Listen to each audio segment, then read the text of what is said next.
gotta say for you, there's gotta be a better way. Yeah, and you do what they told ya. Company man, feel it, a mindless little soldier. How can you live like that and maintain your composure before it's begun? Your life's already freaking over. Yeah, I do what I want. Funkhauser, did you start the day with coffee, as you always do? Yeah. Yeah. Do you? Well, yeah. I can't remember the exact point in my life where I started referring to coffee like Patton Oswalt refers to alcohol. Sweet, sweet pain, go bye-bye juice. But like that's what coffee is. It's sweet, sweet pain, go bye-bye juice. Now, let me ask you this. How do you take coffee? I used to put stuff in it, but now it's just straight black coffee. Really? Yeah. Now, that's very interesting because when at all possible, I will do the straight black coffee thing. That's what I like. I like my coffee like I like my metal, black. And here's the thing about black coffee. First and foremost, black coffee, if you haven't developed a taste for it, you're probably not drinking the good stuff because, look, it's coffee the way coffee was intended to be. The cream, the sugar, the vanilla nut crunch whip or whatever the hell it is, all the various Starbucks confusions of what coffee is supposed to be. No, black coffee, drink it. It's awesome. You see that little oily film on top that comes from the I think the separation of the water and the oil and the beans, and you're just like, oh, this is good stuff. The second cup of coffee is where stuff all starts to kick in too. You have that first cup and then that second one. And by the way, when a cup of coffee is served to you and it's steaming, when you see the steam coming off of it, you're just like, oh God, this is going to be good. This really is sweet pain, go bye-bye juice. I think I started getting into black coffee, hot black coffee, when I was a kid. Like when I was in the early 90s when Twin Peaks was on and Agent Dale Cooper just drank he like damn fine cherry pie and a cup of hot black coffee. Like I was like, that sounds like a cool thing. And I had my first cup of hot black coffee. Bearing in mind, I grew up in England where everyone drinks tea. I was like, ugh, this is gross. And something about it, I thought the character was cool. So I choked down a couple more cups of coffee, and all of a sudden I was addicted. And the good stuff you can drink black. The crap that they have here at the office, I've got to add anything I can to it to make it not taste like what the hell it is. But the good stuff you can drink black, or I always thought the good stuff you can drink black. And Funkhauser apparently thinks that black coffee is the way to go. Turns out Funkhauser and I, because of this, a lot more likely to be psychopaths. Here's the deal. Yeah. If you, Funkhauser, are out to dinner, did not see that coming at all. Yeah. If you're out to dinner with someone and they order like a radish as their entree and black coffee with dessert, you might think that they're unusual. But here's the thing. This could be underselling how messed up they are. Did you hear that bing bong thing? There's just like all these buttons. Evidently, 10 years in radio, I still haven't learned how to press the right one. But here's the thing. That might be underselling how messed up these black coffee drinkers are. Me and Funkhauser. See, only because, I guess because science has conquered the world of infectious diseases and cancer and things of that nature. A new scientific study out of Innsbruck University in Austria found that people who gravitate toward bitter food are more likely to demonstrate the main traits of psychopaths.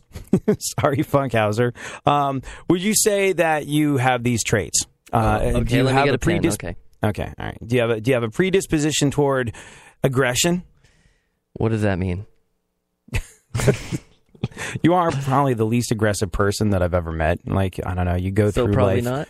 Not? Yeah, probably not. What about sadism? I'll have to ask Canadian Jane. Oh, sadism? Liking to inflict pain on other people? No. Not really my thing. Narcissism? What's that mean? I'm awesome?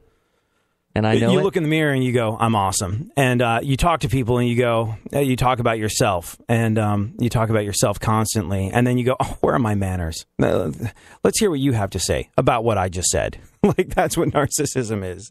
Anyway, people that like bitter foods are more likely to display the main traits of psychopaths, i.e. narcissism, sadism, and aggression. And people who don't like bitter foods are the most likely to be kind and sympathetic and cooperative. So, why are bitter foods associated with potentially being a psychopath? The researchers think it might be because eating and drinking them is part of, quote, an enjoyment of painful activities, where you choke it down and you go like, oh, this isn't good, but it's kind of like self-flagellation for your taste buds, like that one monk in the Da Vinci Code that likes to whip himself because like that's proving how dedicated he is to something or other. That's apparently what black coffee does for you. Are you a psychopath, Funkhauser? Probably. I think most people that know me, like really know me, would say that there's a certain amount of psychotic behavior that I squash down every single day. Like, it's so funny, like the people around here, like they fall into one of two camps. They go, ooh, AD's scary, or AD's the nicest guy in the world. And I can't figure out which one has more exposure to the real me. Like, the people that say I'm scary are the people that, like, have access to my sociopathic inner monologue. Like, and then I think the people that think I'm the nicest person in the world are the folks that, like, I manage. Like, if I'm your boss, like, every single day when I come into work, I have to dial it down. Like, my inner monologue when I'm walking into the building is like, you, stop being such an idiot. You, if I ever hear that on in the air again, I will come in, I will rip your arm off, and I'll beat you half to death with it. You, I want an answer to my question now. No, put it in an email. No, it's part of a larger conversation. You give me an answer now, or I will set this building on fire. That's how I walk into the building. And sort of like between when I get out of the car and when I get to the door of the building, I've talked myself down into like, hey, maybe we can try it this way. Hey, do you have an answer for me on this one? Okay, I'll put it in an email. And so like I've had to squash down my inner feelings and present a more socially acceptable version of events as they come out of my mouth. But really, I think the people that have experienced my borderline psychotic inner monologue, like Funkhauser, every single morning before the microphone goes on, when I'm cursing the world and everyone in it, I think you Funkhauser, lucky you, because I like you and I trust you. You get access to the true me. Don't you feel special? Yay, that's good stuff. Funkhauser, I guess today in the show, we're waiting on Grace we got Fraga, Grace. right? Grace is here. Yeah, you want to say something? Oh, Grace is actually take here? A break, yeah? Oh, you got to turn the headphones up there. Follow the cable where the cable is there and turn it up. Yeah, it's one of those mornings. Mm-hmm. It's one of them mornings? Yep. Does Grace have a microphone? Back on there, and yeah. Do you hear him now? Do you hear me? You don't hear anybody? You hear anybody? 1, 2, 3, 4, 5? Oh, this is just going perfectly, isn't it? Hey, on a professional radio show, this is the sort of thing that you do off the air. Oh, we're out of time? Great, right as it works? Fantastic. Now you know why when I go to high five him, Funkhauser flinches.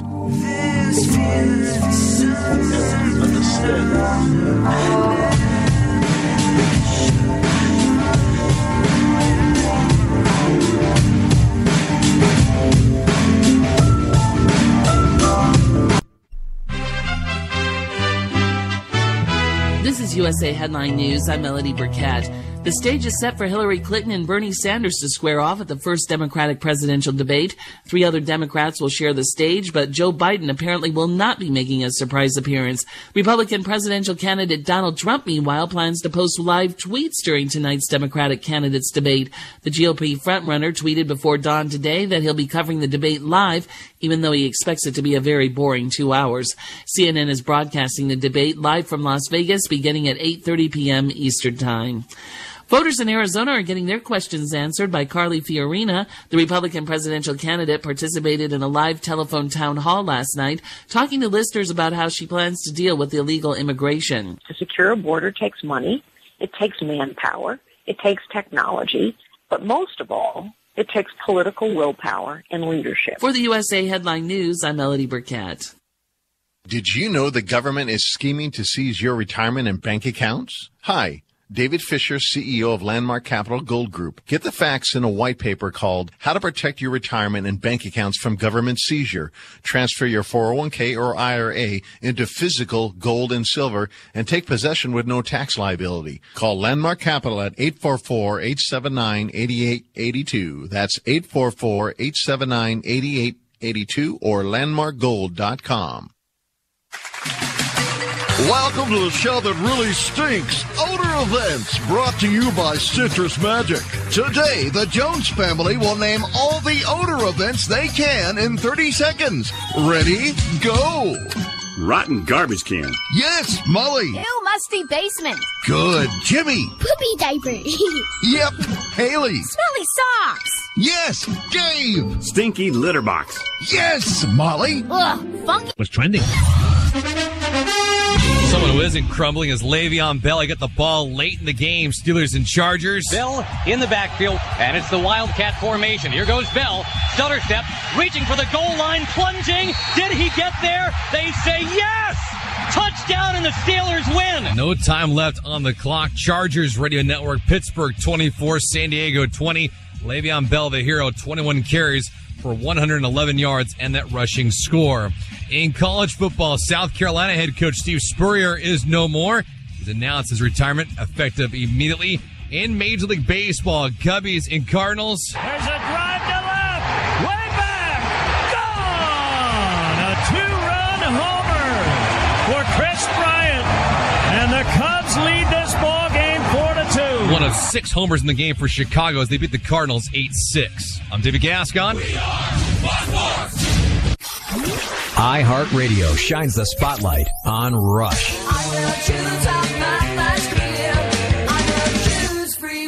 Rush was formed in August 1968 in the Willowdale neighborhood of Toronto. The original lineup included Alex Lifeson on guitar, Jeff Jones on bass, and John Rutsey on drums. Jones was soon replaced by Geddy Lee. And in 1974, after the release of the group's debut album, Rutsey left and was replaced by Neil Peart. That lineup, Lee on vocals, bass, and keyboards, Lifeson on guitar, and Peart on drums, has remained stable throughout the years. The group played around on the Toronto scene for a few years and then, in 1973, released its first single, a cover of Buddy Holly's Not Fade Away.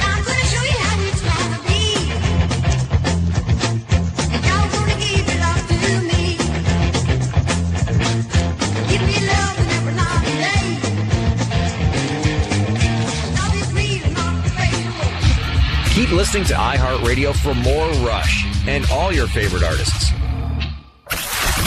Now, a year in rock spotlight. 1975. In November, Queen's fourth album is a worldwide smash with the single Bohemian Rhapsody. It hits number 1 in the UK and number 4 in the US. So you think you can love me and leave me to die? Oh, baby, can't do this to me, baby. Just gotta get out, just gotta get right out. Fast forward to December, Bob Marley and the Wailers released their live album recorded at 2 concerts in London in July. And Paul Simon has a number 1 album with Still Crazy After All These Years. The album produces 4 top 10 hits. Hop on the bus, you don't need to discuss much. Just drop off the key and get yourself free. Keep listening to iHeartRadio for more from 1975. Coming up. Real Radio 104.1.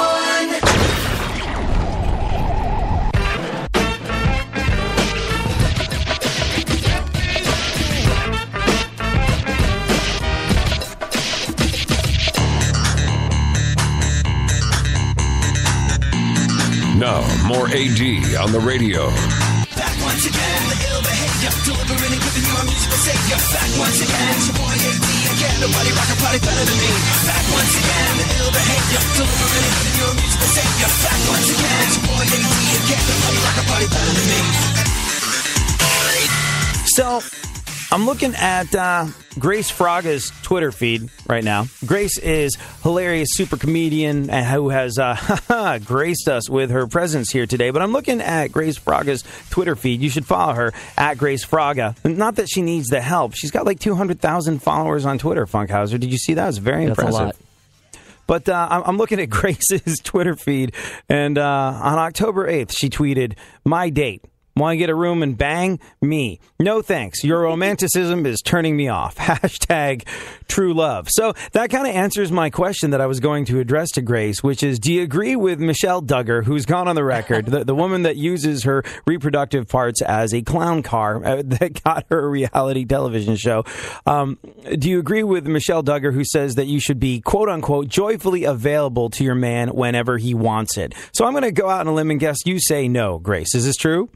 Well, yes, available to your man, but like my date was not my man. You know what I mean? Right. There's a difference. Yes, I believe I'm with her on that. Yeah, you should be available, definitely. Not all the time because, we have to work, eat, and sleep, but yeah, definitely. Pshaw, not according to Michelle Duggar. And we'll get into that because I get where you're coming from. You want to provide the the relief that sometimes a man so badly needs that can only be given to him by a woman or a guy if he's into that sort of thing. But there's something about it. And I get the spirit in which it's intended, but there's something about it that when it comes from her is unbelievably and probably unintentionally wildly creepy. And we'll discuss how she thinks that every woman should be made their husband's personal blow-up doll a little later on in the show. Right now, though, seeing as we've got Grace Fraga with us, we should check in with her and have her do what we have all our guests do, which is be the guest reader of our news in our segment, My Witness News, in no way, shape, or form fair, certainly not balanced. So, because Funkhauser's not reading the news, Grace, I will ask you two things. One, how are you? And two, what is going on in the world? How are you? It's been a while since you've been on the show. I know. It's been a couple of months. I'm doing really well. As you can see, I'm dating. How about you? How about you? Maybe I can get a date if I can get my Twitter numbers up to where yours are. That's incredible. 196,000. It's so funny because Twitter, I've discovered, has become. I only discovered this since I got verified on Twitter. How the hell that happened, I don't know. And the fact that they verified me is, well, yeah, but they didn't check. At no point did I get a letter saying hey, who are you? Can you prove it? Okay, you get the verified. I didn't ask. I don't know how it happened, and they didn't do anything to verify me. So I'm going to go out on a limb and guess it's some sort of mistake. But I've noticed that Twitter has become like currency, and only recently have I become aware of this, because you come across some folks that have 200,000 followers, but then you notice they follow 150,000 themselves, and you go, oh, I see what they did there. But Grace's Twitter currency is it's highly valued. It's quite the commodity. 200,000 followers, and you only follow 6,000 people. Yeah, very, very impressive stuff. So maybe if I get up to that, I can. I too can reject sex from all sorts of unwanted advancers. Yeah, definitely. It feels good though. It feels really good to reject people. It's powerful. I don't know. It's happened so often to me that I've got to imagine that it feels good for the other person. If it wasn't so much fun to reject someone, I would be accepted a lot more often. So I'm glad to hear someone's enjoying it. The world is an unfair place, and when it's unfair in your favor, like it is, Grace Fraga, more power to you. Good job. You're doing it. You're all proud of you. I sense a little jealousy, but thank you. Just looking for that level of acceptance. Yes. Yeah, I was just trying to imagine the day when you were like, no thanks, I don't want sex. That's not important to me from you. Well, you're a guy. You're a guy. Of course, you're always going to say yes. Women, we can be more selective. Look, I'm a stand-up comic. I get offered, dates and sex and drinks and stuff every time I do a show after the show. So do you get how does that work? Are there comedy groupies? Is that a thing? Yeah, I think we're a high commodity. It's maybe I'll get funny if I do her. I don't know. So is this a thing? Do unfunny comedians sort of hope to do unfunny comedians hope to bed you in the hopes that it'll up their funny if they spend a little quality time between the sheets with you? Well, I think so. And even people that are not comedians. But no, I try not to date comics because it's like dating your brother. It's kind of weird.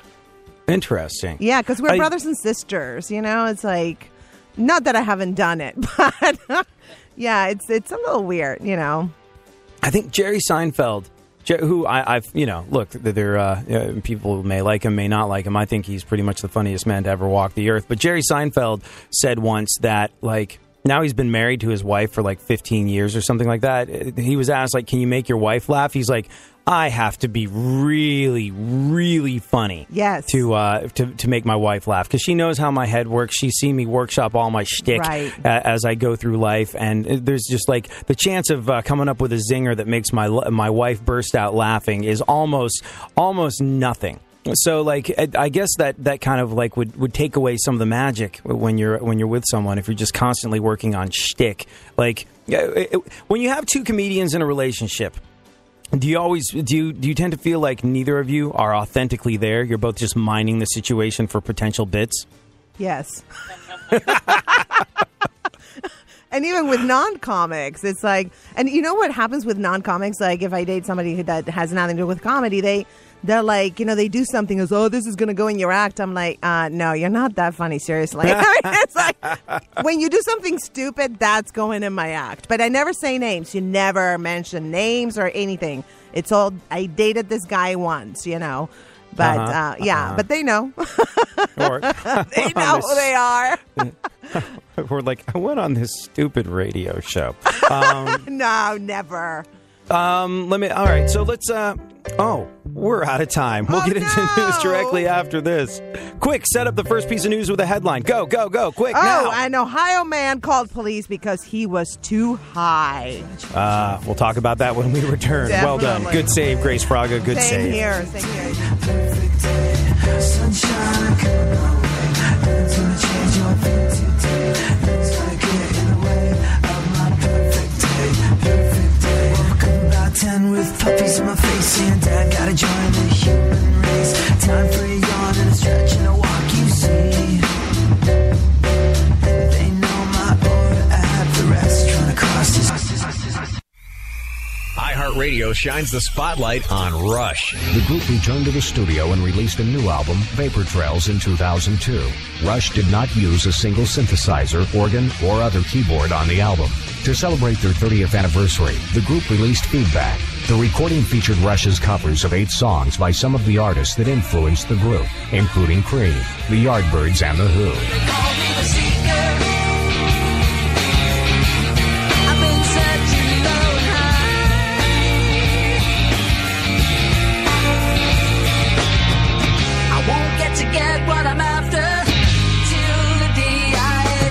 The group continued recording and touring, releasing the album Snakes and Arrows in 2007 and Clockwork Angels in 2012. Rush is a band completely removed from the mainstream music scene, yet remain one of the most popular rock bands in the world. It is a dichotomy that has fueled the group from the very beginning. I won't get what I'm after till the day I die. Keep listening to iHeartRadio for more Rush and all your favorite artists. And now, a look back at this week in history. The Cuban Missile Crisis began October 14th, 1962, as photographs showed Soviet-made missiles in Cuba.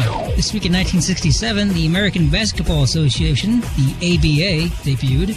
1973, OPEC announced a cut in oil exports to the U.S. 1977, New York Yankee Reggie Jackson hit 3 home runs on 3 consecutive pitches in the deciding Game 6 of the World Series against the LA Dodgers. Jackson tied Babe Ruth's record for home runs in a single World Series game. In 1987, toddler Jessica McClure was rescued after being trapped for 58 hours in an abandoned well in Midland, Texas. 1989, Wayne Gretzky topped Gordie Howe's NHL scoring record with 1,850 career points. I'm Chris, and that's This Week in History.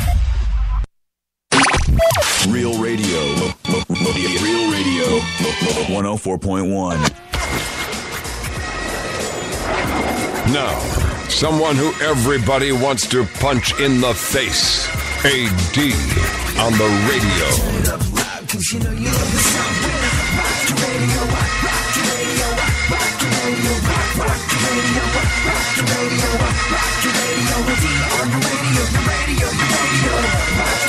So we are fortunate enough to be joined in the studio today by super comedian Grace Fraga, who is lowering herself to being on this little show and guest reading our news. But super quick, anything people should know about, like people that find you to be scintillatingly amusing and hilarious on this show. Is there a place where they should go? I mean, obviously they should follow you on Twitter at Grace Fraga. Not like you need the help. 200,000 followers, good grief. But like what's the best place to go for all things Grace Fraga? Well, go to my website, Grace Comedian or gracefraga.com. Either one works. And go to my calendar. I am actually performing all over the place. And, just email me. My email is there. Email me for tickets if you're in the area. And would love to have you go to the show. And you've been part of the Steve Harvey Show. Yes. The NBC, on NBC, The Art of Storytelling on PBS, outrageous 911 calls on TLC, who seem to be hell-bent on making us forget that TLC once stood for the Learning Channel. Nothing against you, but it's a Here Comes Honey Boo Boo Home. The Hollywood and Vine Festival winner for the best sitcom pilot. You've got a lot going on. The Art of Storytelling, we talked about this a little bit last time. Yes. Storytelling has really taken off. And yes. You consider it to be two different disciplines. One is comedy, the other is storytelling, right? Of course, absolutely. They're completely two different animals. Stand-up comedy is set up punchline. Storytelling is just yes-anding a story. Yes, and this happened, and this happened. And, you have in both things, you have a beginning, middle, and an end, but the format is completely different. As a matter of fact, storytellers look down on comedians. They think we're like a lower form of art. See, I always heard the comedians look down on storytellers. Like, I think I heard Artie Lang say... But I just wanted to play the victim, AD. Yeah, I think Artie Lang said once, he was like, yeah, I noticed all my unfunny stand-up comic friends are now storytellers because you don't have to get laughs. You can just get up and talk. Yeah, I know. Like, you talk and you get laughs because you're like, you do stand-up. So it's like you say anything stupid and people are like, oh, that's hilarious. And like, what? That joke was like when I first started, it never worked. And it's working in storytelling. All right. I think the bar with storytelling in terms of what people find to be amusing is so low. Like, I did this one thing once where I hosted a night at the Symphony, which was super cool. It was awesome, and it doesn't seem to make a lot of sense on the surface of things to have me at the Symphony, but I did. And so, like, you have this uptight season ticket holding Symphony crowd, and I don't even remember what I said, but it was something that was it was vaguely cavalier in its delivery. It wasn't even funny, and everyone was like, oh, look at this amusing young man. He really is quite a cod. We should have him back again and again. And I was I found my people. Like, this is like, I don't even have to try, and these folks are eating out of my hand. This is fantastic. And I think the storytelling thing, when you're with sort of like an uptight crowd that doesn't expect to really laugh, I think a lot of the time it sets the bar kind of low. But then I heard like storytellers, here's the thing I heard about storytellers. Like, if you are a storyteller that goes and tells jokes, if you make people laugh, they're just, that's cheap. Going for laughs is cheap in the world of storytelling. Yeah, absolutely. Yeah, they look down on you. As a matter of fact, when I first started doing storytelling, I used some jokes. I wrote some jokes in my stories, and they were like, you know what, that's too stand-up-y. I was like, what? It's fun. Well, but it's a different art form. It's okay. I mean, I'm not resentful. A little bit, maybe. But, it's just you go up and tell a story. And if there's any funny, I think it comes more from the situation. And like you said, the expectations are lower than at a comedy club. At a comedy club, people go to laugh specifically. So it's like, hey, make me laugh. At a storytelling, it's like, oh, let's listen to some nice stories, fun stories, or, interesting stories. And then you say something vaguely funny, and they're like, ha, ha, hilarious, Well, speaking of interesting situations, let's get into the news, and then we'll talk a little bit more about Michelle Duggar being ready for a XXX throwdown whenever Jim Bob wants her to be. What is going on in the world? Okay, do you want me to have a reporter voice for this? I see. Just be you. I know, I'm just joking. I can report from the helicopter if you'd like. Okay, good. I'm thank up you. here in the helicopter. An Ohio man called police because he was too high. I got to be honest with you, Funkhauser. That did not sound like you were in a helicopter. That sounded like you were enjoying a little me time. Yes. Which is impressive. If your me time sounds like a helicopter, then you're a vigorous individual. Good for you. Yes. Grace Fraga wouldn't be rejecting you on a date. Are you the guy who sounds like a helicopter when he gets busy with himself? Definitely. I'd go for that. I'd jump on that helicopter in no time. Fly with me, baby. Let's go on a ride. Okay. So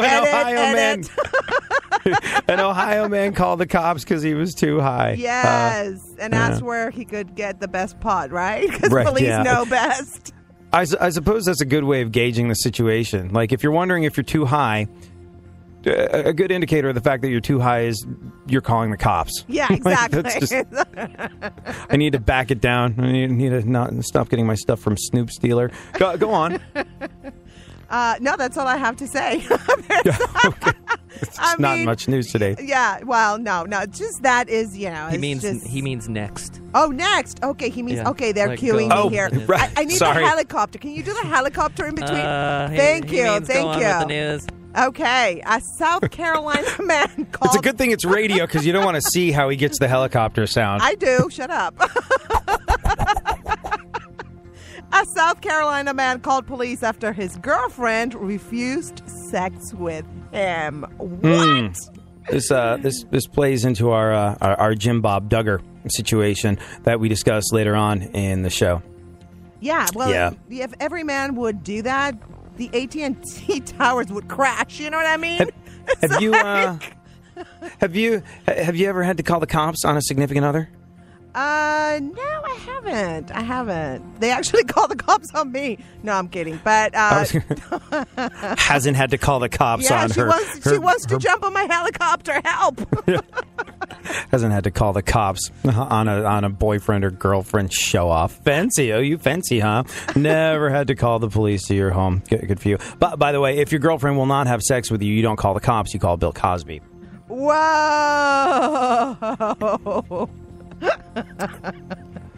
A fellow comic, yeah. See, why I don't date comics. Were you?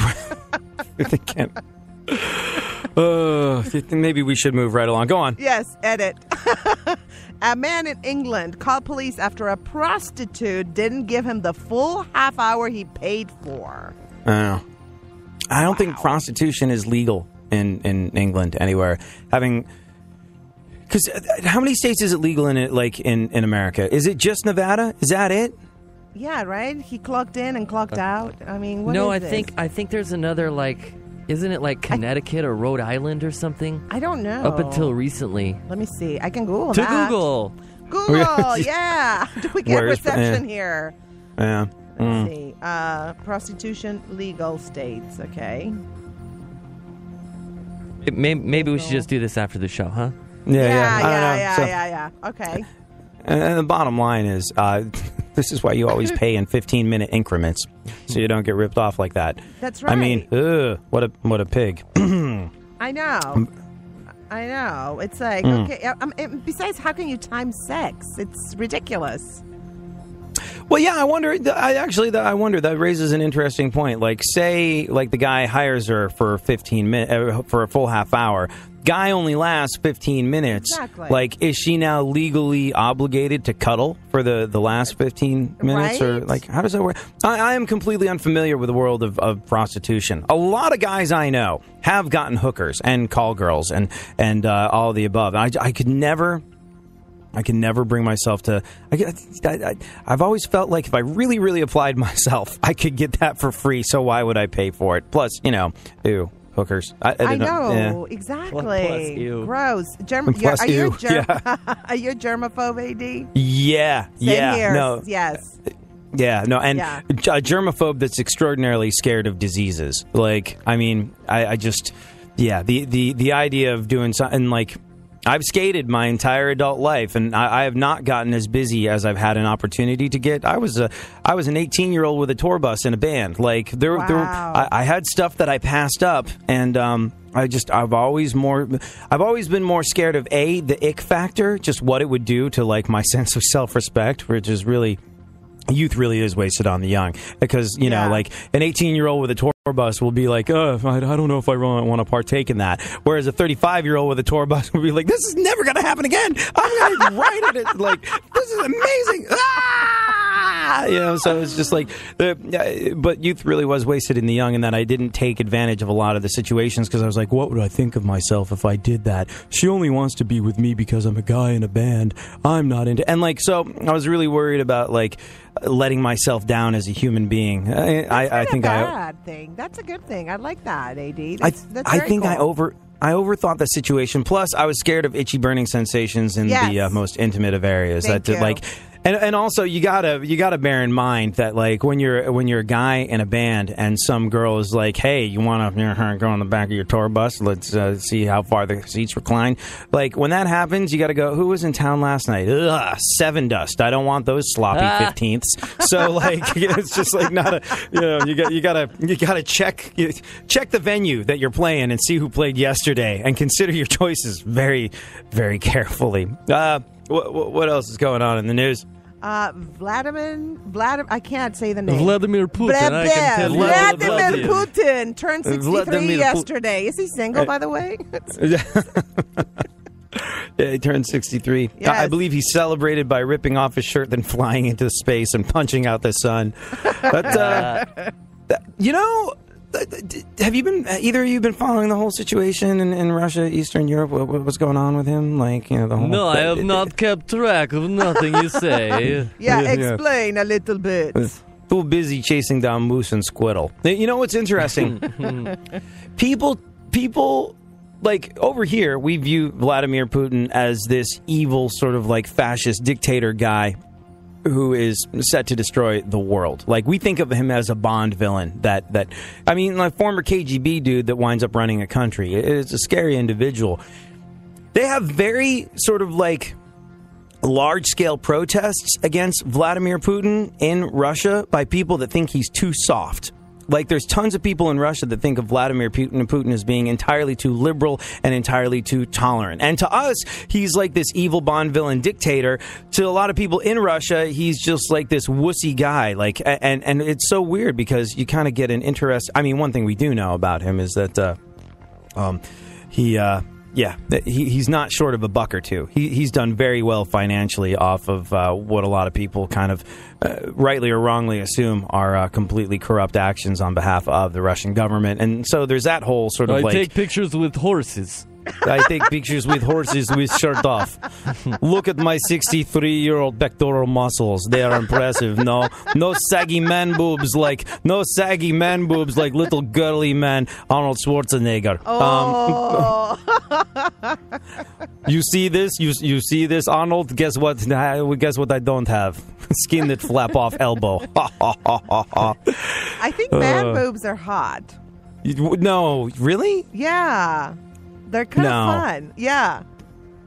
And hairy bellies. Hairy bellies. I know, is that weird? It's just like... I told you, dude, the dad bod is in. The dad bod is in. Wow. I've never once heard of... See, like, all right, we've had this conversation on the show a lot. I'm insanely jealous of women because I think that women have it significantly easier. I know you gotta paint the face and hike the puppies up and, wear uncomfortable shoes and all the above. And, women do their makeup every morning, go like, why don't men have to do this? But, like, at least you have the option. If you want to change stuff up, you have all this stuff in your arsenal. Plus, like, a woman can put on a little bit of weight and you're like, hey, the cans are bigger and there's significantly more junk in the trunk. I'm into that. Or she can get all ripped and toned. You're like, hey, she's ripped and toned. I like that. I didn't think until right now that any woman ever looked at a guy and went, hey, I love the beer gut and the man boobs. Let's go. It's time to partay. I prefer a Ruben-esque dude.